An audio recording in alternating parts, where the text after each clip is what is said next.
Hello students, आज जो हम टॉपिक पढ़ने वाले हैं वो पढ़ने वाले हैं इलेक्ट्रिक डेंसिटी क्या होती है। इलेक्ट्रिक डेंसिटी पहले ये समझेंगे इलेक्ट्रिक डेंसिटी का टर्म कहाँ से आया। अभी तक हम लोगों ने पिछले वाले चैप्टर में और टॉपिक में जो पढ़ा हुआ है वो ये पढ़ा हुआ है कि किसी एक कैपेसिटर में जो फोर्स लग रहा है वो फोर्स कितना लग रहा है, मैकेनिकल फोर्स की वैल्यू क्या है, क्यों लग रहा है, ये सारी चीज़ें हम लोगों ने पढ़ी हैं। अब फोर्स जो लगता है उसके बाद क्या आता है कि उसमें चार्ज एक तरफ से दूसरी तरफ मूव करता है कैपेसिटर के अंदर या फिर कंडक्टर के अंदर, तो उसमें एक एनर्जी जो होती है वो स्टोर हो जाती है। वो एनर्जी कौन सी होती है? वो एक इलेक्ट्रिकल एनर्जी होती है जो उसमें स्टोर हो जाती है। तो वहीं ये टर्म आता है एनर्जी का, और उसमें ही एनर्जी अगर पर यूनिट वॉल्यूम अगर देखी जाती है, एनर्जी पर यूनिट वॉल्यूम, तो उसको बोलता है एनर्जी डेंसिटी। इसको रिप्रेजेंट करते हैं स्मॉल यू से। स्मॉल यू की वैल्यू अगर हम बात करते हैं, अगर मान लिया जाए कि अगर कोई कैपेसिटर है जिसके बीच में अगर कोई डाइलेक्ट्रिक मीडियम के का भरा हुआ है, एक डाइलेक्ट्रिक हम लोग उसके बीच में इंसर्ट किया हुआ के का, तो उसमें energy per unit volume, energy per unit volume वो क्या होगा उसको दिखाते हैं यू से।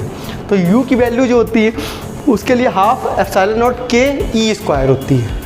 ये तो होगी पर यूनिट वॉल्यूम में कितनी एनर्जी होती है। लेकिन अगर हमको एनर्जी निकालनी पड़ रही है टोटल कितनी एनर्जी स्टोर्ड है, टोटल अगर एनर्जी अगर हमें देखनी है तो हमको मालूम है, हम लोगों ने इतना पढ़ा है फिजिक्स में कि कभी भी हमको कहीं पर भी टोटल अमाउंट निकालना होता है तो क्या करते हैं, एक छोटे से डिफरेंशियल, उन्होंने मान लिया एक डिफरेंशियल यहाँ पर एक वॉल्यूम ले लिया हम लोगों ने, कोई छोटा सा डिफरेंशियल वॉल्यूम ले लिया, इसका जो वॉल्यूम है वो dV है। अब इसकी वजह से जो एनर्जी स्टोर होगी वो क्या होगी, हाफ एप्सिलॉन नॉट के, कोई इलेक्ट्रिक फील्ड E है और ये हो गया dV। ये हमने पूरा इसको इंटीग्रेट कर दिया।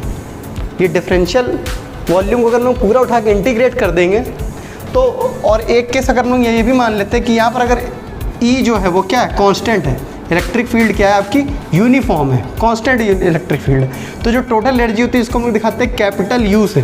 तो कैपिटल U बराबर आ जाएगा हाफ एप्सिलॉन नॉट भी कांस्टेंट है, के भी कांस्टेंट है, ई स्क्वायर भी कांस्टेंट हो गया, और dV को पूरा इंटीग्रेट कर देंगे तो आ जाएगा कैपिटल V।